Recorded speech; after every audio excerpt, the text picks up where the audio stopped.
بسم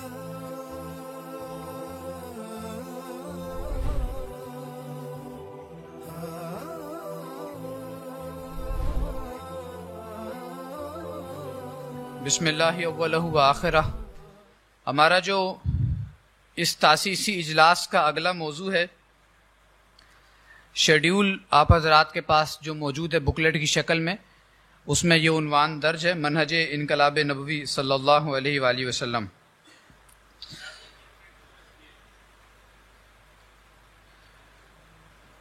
اس عنوان پر محترم ڈاکٹر اسرار احمد صاحب رحمہ اللہ کی ایک ضخیم کتاب موجود ہے، وہ 11 خطبات جمعہ پر مشتمل، اور ایک اس کا آپ یوں سمجھیے کہ خلاصہ ہے رسول انقلاب صلی اللہ علیہ وآلہ وسلم کا طریق انقلاب. یہ مختصر شکل میں موجود ہے. رسول انقلاب صلی اللہ علیہ وسلم کے طریق انقلاب میں ڈاکٹر صاحب نے جو گفتگو کی ہے، اس کے آغاز میں صفحہ نمبر 5 پر وہ فرماتے ہیں کہ میں اپنے موضوع پر، یعنی ڈاکٹر صاحب کے الفاظ میں کوٹ کر رہا ہوں، کہ وہ فرماتے ہیں کہ میں اپنے موضوع پر براہ راست گفتگو سے قبل آپ کے سامنے ایک سوال رکھ رہا ہوں. اور وہ سوال کیا، اس کی طرف وہ اشارہ کر رہے ہیں کہ آج امت مسلمہ کی سب سے بڑی ضرورت کیا ہے. ہر شخص سوچے کہ کیا مال و دولت، حکومت یا تعلیم، ٹیکنالوجی یا جمہوریت میں سے کوئی چیز ہماری سب سے بڑی ضرورت ہے. اس کے بعد وہ کہتے ہیں کہ میرے تجزیے کے مطابق آج امت مسلمہ کی سب سے بڑی ضرورت یہ ہے کہ وہ اسلامی انقلاب برپا کرنے کے اس طریقہ کار کو سمجھ لے جس طریقے پر محمد رسول اللہ صلی اللہ علیہ وآلہ وسلم نے انقلاب برپا کیا. تو یہی وہ سوال ہے جس کو سمجھنے کے لیے ہم یہاں پر جمع ہوئے ہیں آج. اور یہ بات جو ہے وہ مختلف اطراف سے پہلے بھی آئی ہے، اور اب باقاعدہ اسی عنوان پر ہم نے گفتگو کرنی ہے. اور اس عنوان پر گفتگو کے لیے ہمارے ساتھ موجود ہیں محمد منیر احمد صاحب.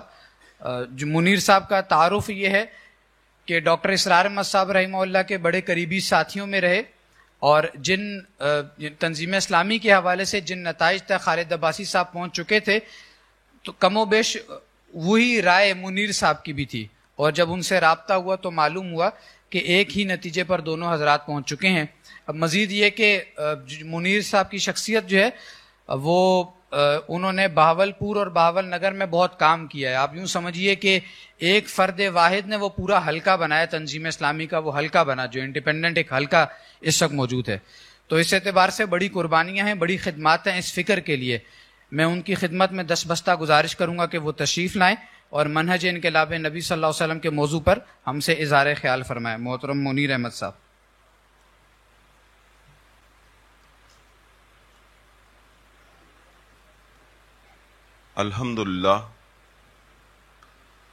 الحمدللہ وکفا والصلاة والسلام علی عبادہ الذین اصطفیٰ، خصوصاً علی افضلہم وخاتم النبیین محمد الامین وعلی آلہ واصحابہ اجمعین.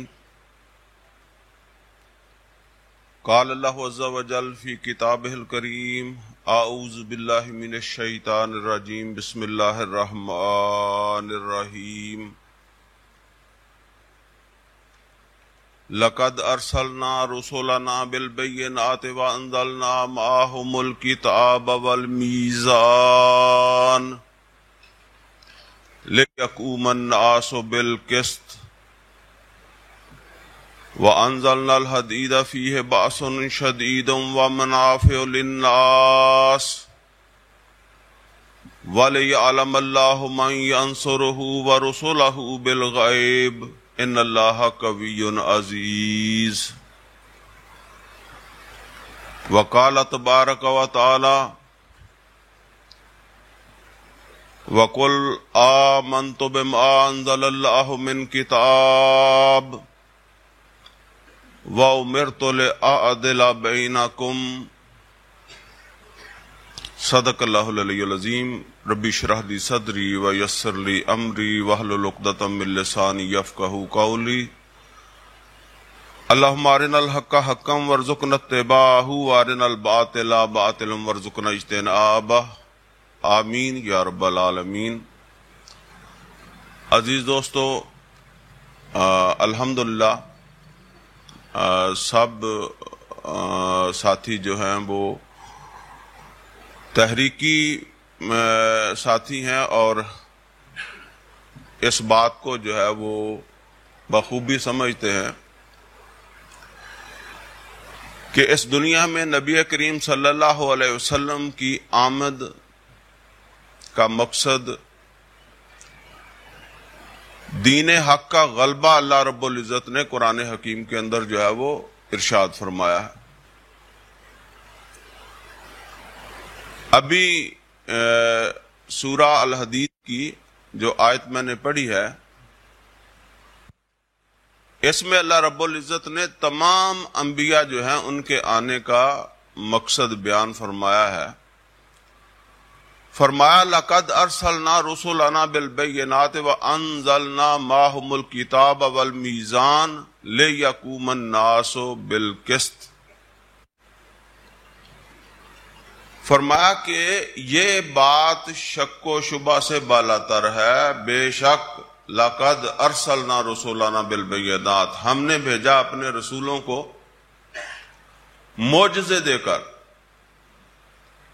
وَأَنزَلْنَا مَعَهُمُ الْكِتَابَ وَالْمِيزَانَ، اور ان کے ساتھ جو وہ کتاب اور میزان اتاری. یہ اس مقصد کے لیے اتاری لِيَقُومَ النَّاسُ بِالْقِسْطِ کہ لوگ جو ہے وہ عدل کے اوپر جو ہے وہ قائم ہوں. نبی کریم صلی اللہ علیہ وسلم دنیا کے اندر جو ہے وہ تشریف لائے تو آپ کسی سردار کے گھر میں پیدا نہیں ہوئے بلکہ ایک عام گھرانے کے اندر جو ہے وہ پیدا ہوئے. پھر ایک جدوجہد کی نبی کریم صلی اللہ علیہ وسلم نے، اور نبی کریم صلی اللہ علیہ وسلم اس دنیا سے جب رخصت ہوئے تو آپ ایک ملک کے حکمران تھے. یہ سارا سفر جو ہے یہ اللہ تعالی کی ہدایت کے مطابق نبی کریم صلی اللہ علیہ وسلم نے انجام فرمایا. اور جب آپ اپنی اس آخری منزل تک پہنچے تب اللہ رب العزت کی طرف سے یہ بات آئی کہ الیوم اکملت لکم دینکم واتممت علیکم نعمتی ورضیت لکم الاسلام دینا. نبی کریم صلی اللہ علیہ وسلم کو اللہ رب العزت نے قیامت تک کے لیے تمام انسانوں کے لیے رسول بنایا. فرمایا وما ارسلناک الا کافۃ للناس بشیرا ونذیرا. اے محمد صلی اللہ علیہ وسلم ہم نے آپ کو جو یہ ذمہ داری دی ہے اور یہ تمام انسانوں کے لیے ان کو تنبیہ کرنے والے بنا کر اور ان کو خوشخبری دینے والے جو بنا کر بھیجا ہے. اب نبی کریم صلی اللہ علیہ وسلم ظاہر ہے آپ ایک وقت تک جو ہے وہ دنیا میں رہے اور پھر دنیا سے جو ہے وہ آپ تشریف لے گئے. جبکہ نبی صلی اللہ علیہ وسلم کی یہ شان کہ آپ قیامت تک کے لیے اللہ کے رسول ہیں یہ تو قیامت تک برقرار ہے. اور وہ ذمہ داریاں جو نبی کریم صلی اللہ علیہ وسلم نے ادا کی وہ ان کو ابھی جو ہے وہ ادا ہونا تھا. تو یہ ذمہ داری اللہ تعالیٰ نے نبی کریم صلی اللہ علیہ وسلم کے ذریعے سے جو ہے وہ امت محمد صلی اللہ علیہ وسلم کو جو ہے وہ دے دی. چنانچہ نبی کریم صلی اللہ علیہ وسلم کے بعد آپ صلی اللہ علیہ وسلم کے صحابہ خاص طور پہ خلفاء راشدین انہوں نے اس نظام کو توسیع دی جو نبی کریم صلی اللہ علیہ وسلم نے خود جو ہے وہ عرب کے اندر جو ہے وہ قائم کیا تھا. پھر یہ سلسلہ جو ہے وہ چلتا رہا اور یہاں تک کہ وہ صورتحال ہے جس میں اس وقت جو ہے وہ ہم بیٹھے ہوئے ہیں. اب اس ذمہ داری کو ادا کرنا یہ ہمارے ذمے ہے. یہ اب فرض ہمارے اوپر جو ہے وہ آ گیا کہ اس کام کو جو ہے وہ انجام دیں جو نبی صلی اللہ علیہ وسلم امت کے سپرد کر کے گئے تھے. وہ جس طرح وہ شعر میں کہا گیا نا کہ وقت فرصت ہے کہاں کام ابھی باقی ہے، نور توحید کا اتمام ابھی باقی ہے. یہ جو نبی کریم صلی اللہ علیہ وسلم نے جد و جہد کی اور ایک معاشرے کے اندر جو ہے وہ انقلاب برپا کیا،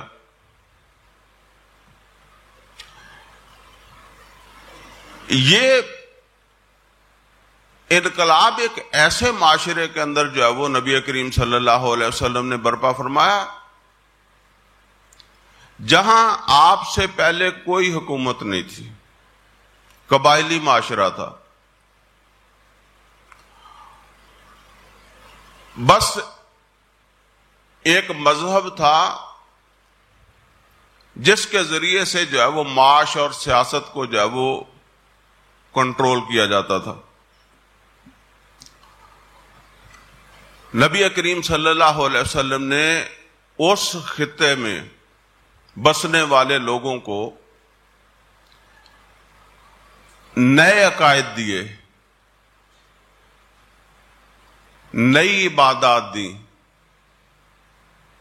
نئی سماجی رسومات جو ہے وہ دی، نیا معاشی نظام دیا، نیا معاشرتی نظام دیا، نیا معاشی نظام دیا، نیا سیاسی نظام دیا.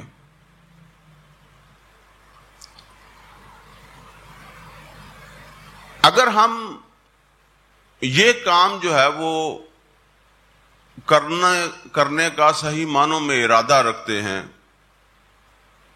تو عقلی طور پر بھی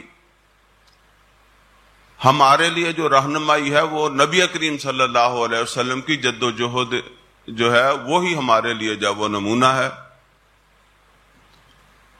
اور ویسے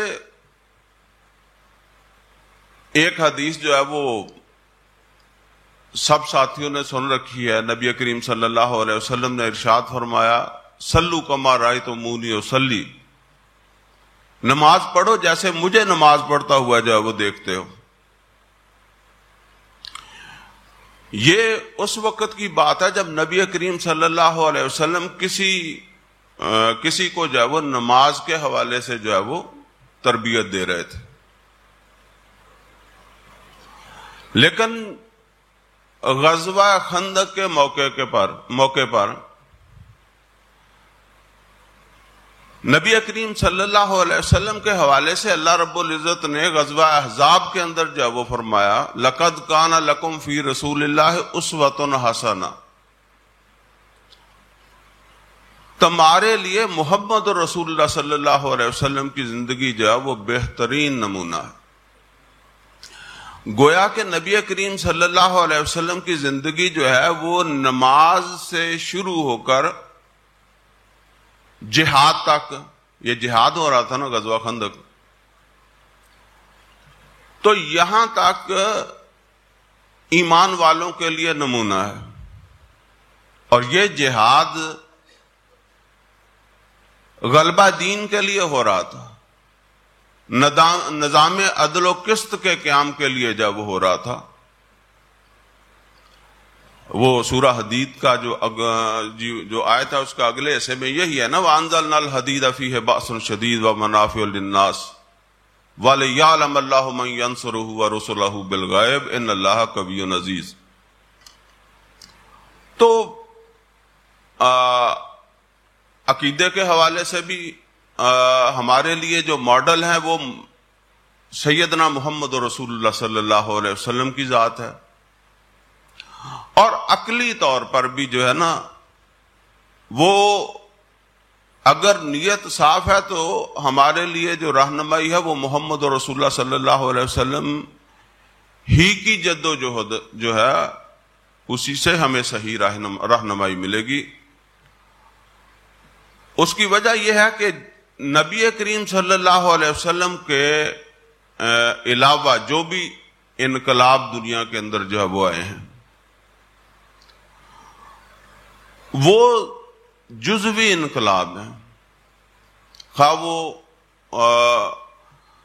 فرانس کے اندر جو ہے وہ آنے والا جمہوری انقلاب ہو یا روس کا جو ہے وہ کمیونسٹ انقلاب ہو. وہ ایک جمہوری انقلاب جو ہے وہ تو ظاہر ہے بادشاہت کے خلاف آیا, اور اسی طریقے سے جو ہے وہ جو کمیونسٹ انقلاب تھا وہ معاشی نظام کے خلاف. باقی تو کسی قسم کی وہاں جو ہے وہ تبدیلی جو تھی وہ آئی بھی نہیں اور وہ زیر بحث بھی نہیں تھی. اسی میں ایک اور بھی شامل کر لیں ہم تو وہ ہے ایران کے اندر جو ہے وہ آنے والا انقلاب, وہ بھی بادشاہ کے خلاف ہی جو ہے وہ تھا. باقی تھوڑی بہت چیزیں تو ہر جگہ جو ہے وہ اس میں تبدیلی آئی ہوگی, لیکن جو زیادہ فوکس جس چیز کے اوپر تھا وہ تو بادشاہ کے خلاف ہی جو ہے وہ یہ انقلاب بھی تھا. تو اس اعتبار سے ویسے بھی یہ تینوں انقلاب یہ نبی کریم صلی اللہ علیہ وسلم کے بعد کے ہی ہیں نا, تو ان سے بہت پہلے 1400 سال پہلے وہ انقلاب آیا جس کا ہم یہاں تذکرہ کر رہے ہیں. تو رہنمائی تو اگر صحیح معنوں میں ہم لیں گے تو اسی انقلاب سے جو وہ لیں گے جو نبی کریم صلی اللہ علیہ وسلم کے ہاتھوں آیا. اب یہ بات جو ہے وہ تھوڑا سا اختصار سے جو ہے وہ ہم سمجھ لیں کہ یہ انقلاب, یہ تبدیلی, یہ انسانی زندگی کو کہاں کہاں متاثر کرتی ہے. جدید جو بھی علوم ہیں, امراضیات وغیرہ یا پولیٹیکل سائنس, اس کے حوالے سے انسانی زندگی جو ہے اس کو دو بڑے گوشوں کے اندر جو وہ تقسیم کیا جاتا ہے. ایک ہے مذہب اور دوسرا ہے غیر مذہب یا لادینی گوشہ کہہ لیں یا سیکولر کہہ لیں, جو بھی کہہ لیں. یعنی مذہب کے برعکس غیر مذہب یا لادینی گوشہ یا سیکولر. مذہب اور یہ سیکولر یہ پھر آگے جو ہے وہ تین شعبے اس کے جو ہے وہ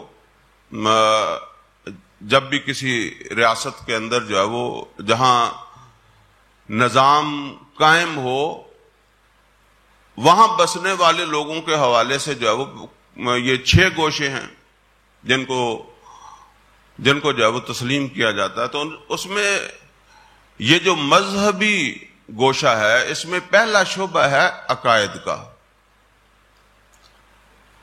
دنیا کے اندر ہر انسان جو ہے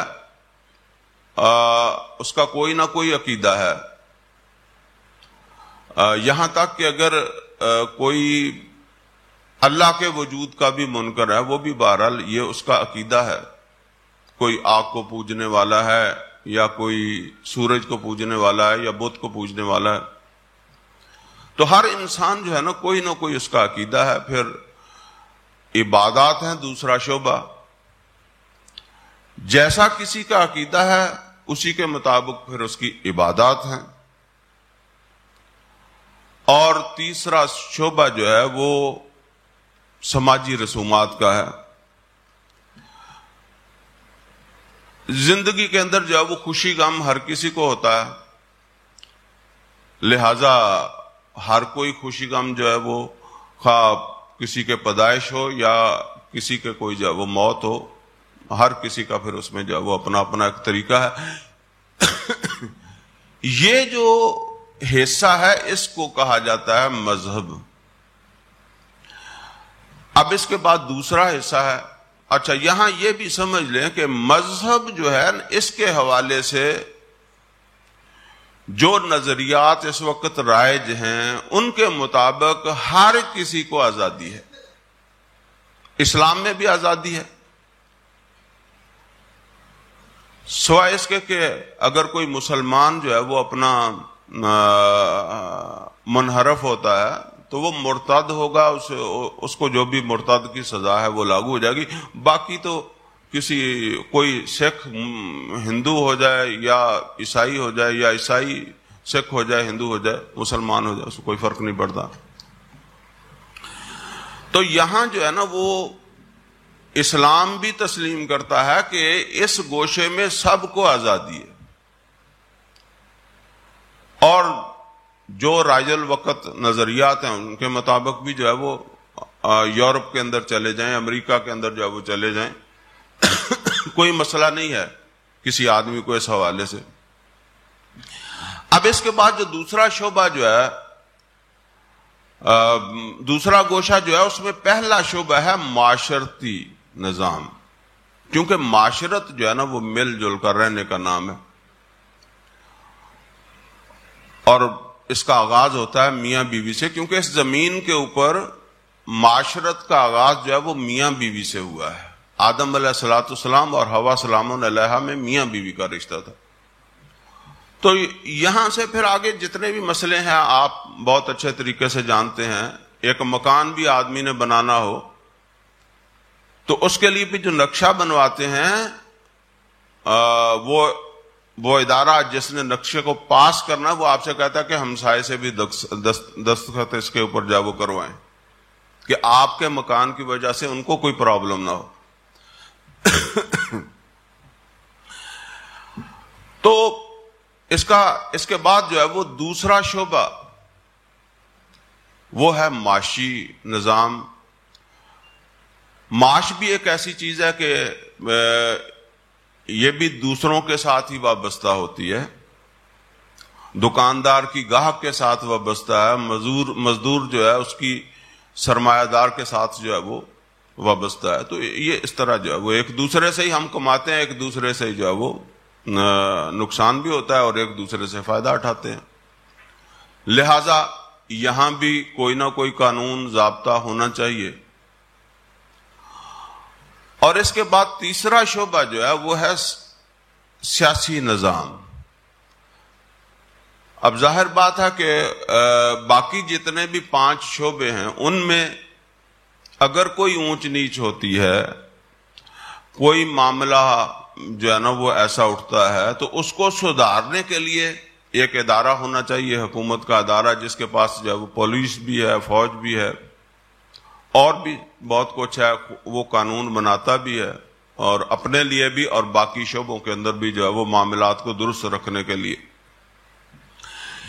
اس شعبے میں جو اس دور کے نظریات ہیں اس کے مطابق یہ لادینی شعبہ ہے یا لادینی گوشہ ہے، یعنی معاشرتی نظام، معاشی نظام اور سیاسی نظام۔ یہاں کسی مذہب کا، کسی دین کا کوئی دخل نہیں ہے۔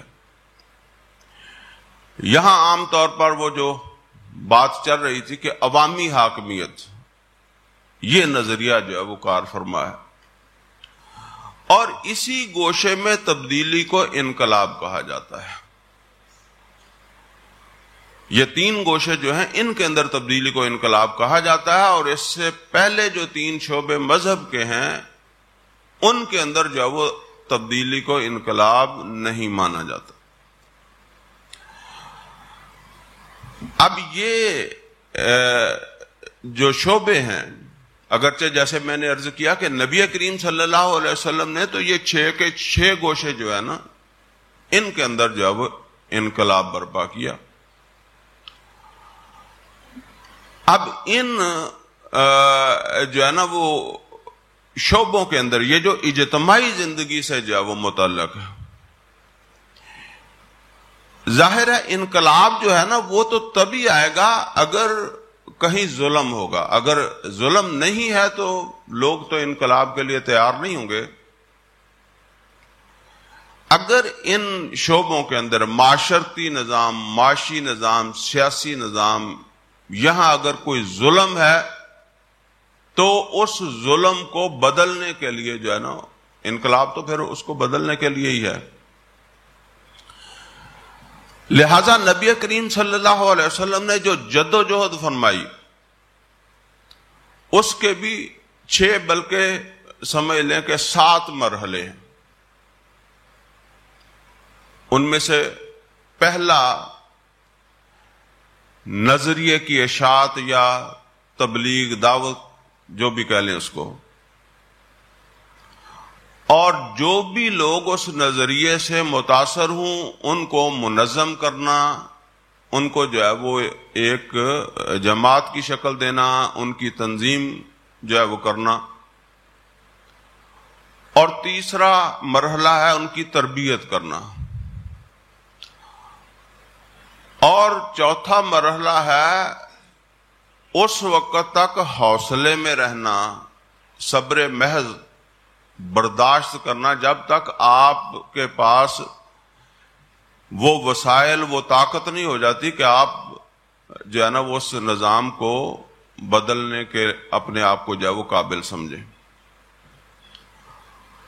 اور پھر یہ چاروں مرحلے جو ہے وہ چلتے رہیں گے یہاں تک کہ اگر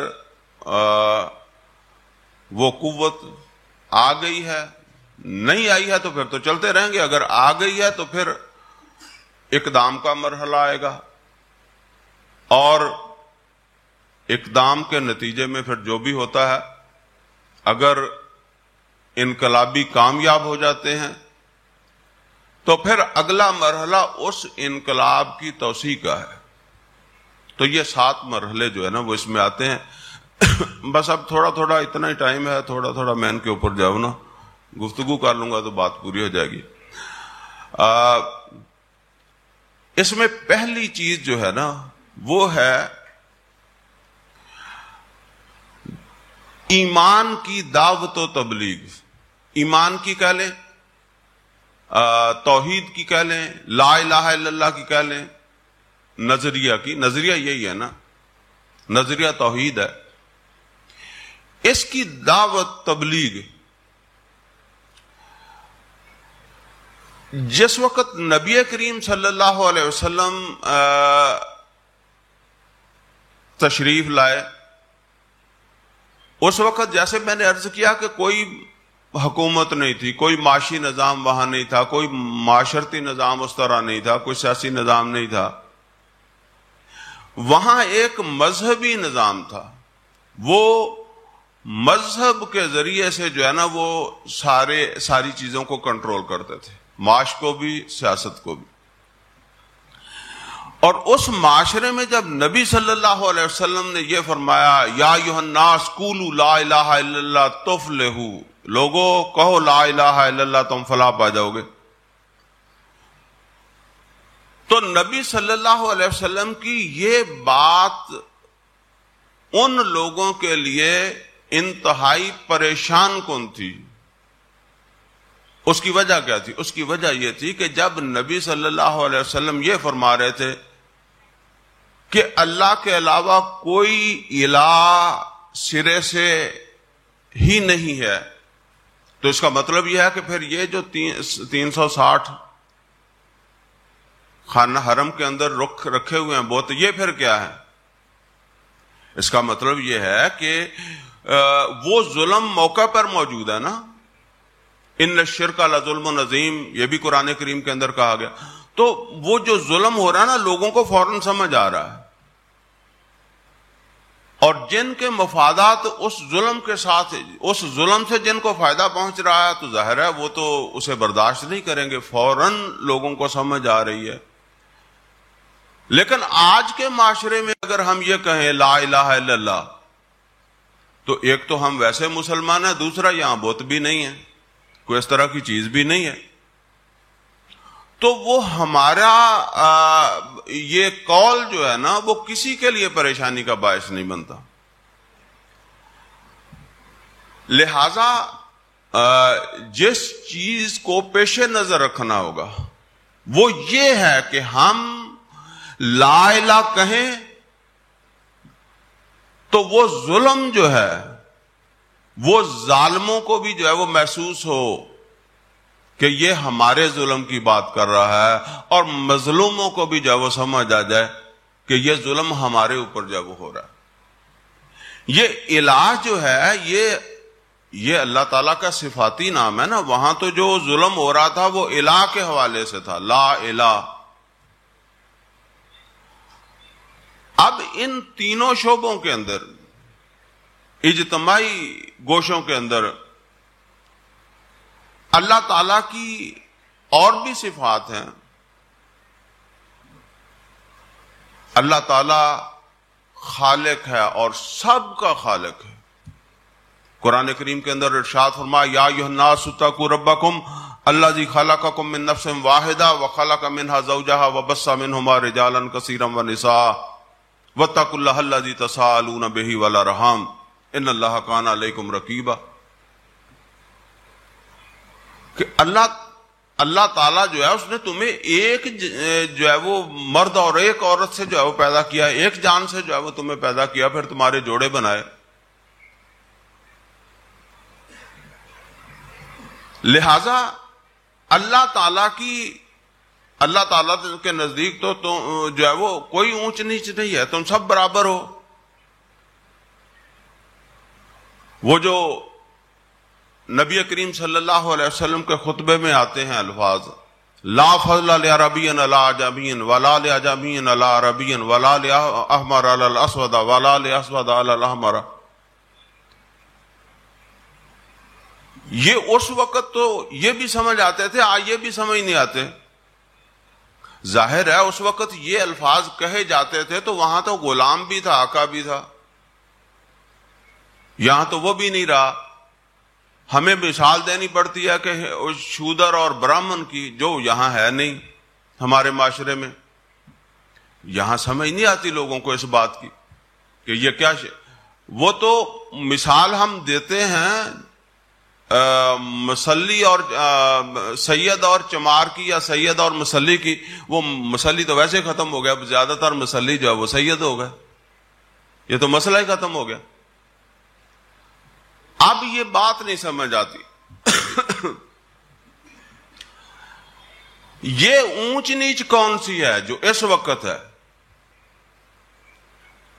آج غربت، کمزوری، یہ نیچ ہے. جو غریب ہے، کمزور ہے، بے سہارا ہے، وہ نیچ ہے. جو کسی عہدے کے اوپر جو ہے وہ بیٹھا ہوا ہے، جس کے پاس وسائل ہیں، دولت ہے، وہ اونچا ہے. یہ ہے اونچ نیچ. نیچا کسی جیل میں ہوگا، اس کی ماں مر جائے گی، کوئی اسے جنازے میں شرکت کرنے کی اجازت نہیں دے گا. اور جو اونچا ہے وہ 10-15 دن بھی گھر میں آ کر جو ہے وہ رہ سکتا ہے. اسی طریقے سے جیل کے اندر وہ نیچ جو ہے، نیچ سے میری مراد سمجھ لیں غریب، کمزور، بے بس، لاوارث، اور ان کی اکثریت ہے. وہ اگر جیل کے اندر چلا گیا، بیمار ہو گیا، تو اس کو تو جیل کا ڈاکٹر جو ہے وہ بھی دیکھنے کے لیے تیار نہیں ہے، دوائی دینے کے لیے تیار نہیں ہے. اور وہ جو اونچا ہے، میں کسی وہ سیاسی حوالے سے بات نہیں کر رہا، لیکن اس وقت یہ چیزیں ہمیں سمجھ آ سکتی ہیں. وہ جس طرح کہتے ہیں 500 روپے کے یا 50 روپے کے اسٹامپ کے اوپر باہر بھی جا سکتا ہے. یہ فرق ہے اونچ اور نیچ کا. وہ تو جو ہے وہ دوسری پارٹی کے لوگ ہیں، جو اقتدار کی پارٹی ہے، وہ تو ہے ہی، ان کے لیے کیا کمی ہے. یہ ہے جی اونچ نیچ. اگر کسی نیچ کی، غریب کی، بے بس کی اس کی عزت لٹ جائے، اس کی چوری ہو جائے، اس کو تھانے کے اندر جو ہے وہ رپورٹ درج کروانے کے لیے، FIR درج کروانے کے لیے کسی اونچے کو ساتھ لے کر جانا پڑتا ہے. یہ ہے اللہ تعالی کی صفت الخالق. اس کے جو ہے وہ برخلاف جو اس معاشرے کے اندر ظلم ہو رہا ہے. اسی طریقے سے اللہ تعالی کی ایک اور صفت الرزاق، وہ تمام مخلوق کا خالق بھی ہے، رازق بھی ہے. الخلق و عیال اللہ. اور قرآن کریم کے اندر وہ اصول بھی بیان کر دیا گیا، لا یکون دولتم بین الاغنیاء منکم. دولت تمہارے امیروں کے ہی پاس ہی نہ جمع ہوتی رہے. لیکن جو ظلم ہو رہا ہے وہ تو یہی ہو رہا ہے. ایک فیکٹری، جس نے فیکٹری لگائی ہے نا، ہو سکتا ہے 2 سال بعد، 3 سال بعد، 4 سال بعد، 5 سال بعد وہ ایک فیکٹری اور لگا لے، 2 لگا لے، 3 لگا لے. اور جو اس کی فیکٹری کے اندر مزدور ہے وہ آج بھی مزدور ہے، اور وہ 10 سال کے بعد بھی مزدور ہے، اور ہو سکتا ہے 20 سال کے بعد اس کے 10 بچے اور جو ہے وہ اسی فیکٹری کے اندر مزدور لگ جائیں. اس کے لیے اس حالت سے نکلنے کا کوئی رستہ نہیں ہے. وہ کوئی اللہ تعالیٰ کی طرف سے فیصلہ ہو جائے، تلک الایام نداولھا بین الناس، وہ نکل جائے، ورنہ نظام اس کو وہاں سے نکلنے کے لیے کسی طرح کی کوئی سہولت اسے نہیں دیتا کہ وہ اس ظلم سے نکل جائے. نہ اس کے لیے نوکری ہے، بلکہ اس کے تو بچے کے لیے جو ہے وہ کسی اچھے اسکول میں تعلیم کا موقع بھی نہیں ہے. تو یہ ظلم ہے جو اللہ تعالیٰ کی اس صفت کی برخلاف جو ہے وہ اللہ کے بندوں کے اوپر جو ہے وہ ہو رہا ہے، جس کو اس وقت لوگوں کو، ظالموں کو بھی سمجھانے کی ضرورت ہے اور مظلوموں کو بھی سمجھانے کی ضرورت ہے. اسی طرح سیاسی میدان کے اندر یا سیاسی شعبے کے اندر حکمران تو اللہ ہے، ان الحکم الا للہ، الا لہ الخلق والامر. ابھی بات ہو بھی رہی تھی، اقتدار اعلی اس کا مالک اللہ ہے، انسان خلیفہ ہے، اور وہ اللہ اور اس کے رسول صلی اللہ علیہ وسلم کی جو حدود ہیں اس سے باہر نہیں جا سکتا. اگر وہ باہر جاتا ہے تو وہ تو باغی ہے، وہی طاغوت ہے. اور طاغوت کے بارے میں حکم دیا گیا وَمَن يَكْفُرْ بِالطَّاغُوتِ وَيُؤْمِن بِاللَّهِ فَقَدِ اسْتَمْسَكَ بِالْعُرْوَةِ الْوُثْقَىٰ. لیکن اگر اس کے بالکل ہی برعکس جو ہے وہ معاملہ ہو جائے، جو سورہ مائدہ کے اندر بھی آیا وَمَن لَّمْ يَحْكُم بِمَا أَنزَلَ اللَّهُ فَأُولَٰئِكَ هُمُ الظَّالِمُونَ فَأُولَٰئِكَ هُمُ الْفَاسِقُونَ. تو یہ ظلم ہے جی. اس کو جتنے بھی وسائل ہیں ان کے ذریعے سے جو ہے وہ اس کو جو ہے وہ عام کرنا، لوگوں کو جو ہے وہ سمجھانا، ہر طرح کے ذرائع جو ہے وہ استعمال کرنا. اور پھر دوسرا مرحلہ جو ہے وہ ہے جماعت کا، اور اس کا تعلق ہے جو ہے وہ ایمان بالرسالت سے. عملی طور پر کام تو اللہ کا ہے، لیکن عملی طور پر جو ہے وہ جماعت کو منظم کیا محمد رسول اللہ صلی اللہ علیہ وسلم نے. اور اس کے اندر جو ہے وہ پھر نئی درجہ بندی، یعنی وہ جو پہلے معاشرے کے اندر نمبردار ہے وہی یہاں آ کر پھر نمبردار بن گیا. تو یہ بات درست نہیں ہے. اظہار قربانی اس کی بنیاد کے اوپر اس نئی جماعت جو ہے اس کی جو تنظیم ہوگی، یہ نئی درجہ بندی جو ہے وہ اس کے اندر ہوگی. وہ لوگ آئیں گے جو اس نظریے کی اشاعت سے متاثر ہوئے ہیں. پھر تربیت کا مرحلہ ہے. تربیت میں بڑی اہم چیز ہے روحانی اور اخلاقی تربیت. اگر آج ان کی روحانی اخلاقی تربیت نہیں کریں گے تو کل کو یہی لوگ جب بڑے بڑے عہدوں پر جائیں گے تو یہ وہی کام کریں گے جن کے خلاف آج ہم انقلاب کی بات کرتے ہیں، پھر یہی وہی کام یہ کرنے لگ جائیں گے. وہ تو بہت بعد کی بات ہے. آپ ناظم مالیات بنائیں گے تو آپ کو پھر پریشان ہو جائیں گے. لہذا اخلاقی اور روحانی تربیت. اور پھر ایک اور اہم چیز، یہ جو نظریہ ہے نا، اس کو بار بار رپیٹ کرتے رہنا. پرانے لوگوں کو محسوس ہوگا کہ یہ جب بھی جو ہے وہ یہی باتیں کرتے رہتے ہیں، یہی باتیں کرتے رہتے ہیں. لیکن آپ یہ بات نوٹ کر لیں کہ آج آپ بالفرض 400 لوگ ہیں، اگلے سال 800 بھی ہو سکتے ہیں، اور اس سے اگلے سال جو ہے وہ 2000 بھی ہو سکتے ہیں، پھر ہو سکتا ہے کہ کتنے بھی ہو جائیں. تو یہ جنہوں نے یہ باتیں سنی ہیں، یہ تو آہستہ آہستہ وہ آٹے میں نمک ہوتا جائے گا. وہ جو بعد میں آنے والے ہیں ان کی تعداد بھی زیادہ ہوگی، ان کو ازبر رہے یہ بات. یہ حادثہ ہمارے ساتھ بھی یہی ہوا ہے. اب وقت نہیں ہے ورنہ یہ حادثہ یہی ہوا ہے. میں شروع کے اندر خود میں کہتا تھا جب موقع آتا ہے ڈاکٹر صاحب یہ جامع فرائض کا تصور جو ہے وہ نکال کے بیٹھ جاتے ہیں. ہم نے 50 دفعہ سنا ہے ان سے، لیکن اب میں اس نتیجے کے اوپر پہنچا ہوں کہ یہی غلطی ہوئی ہے.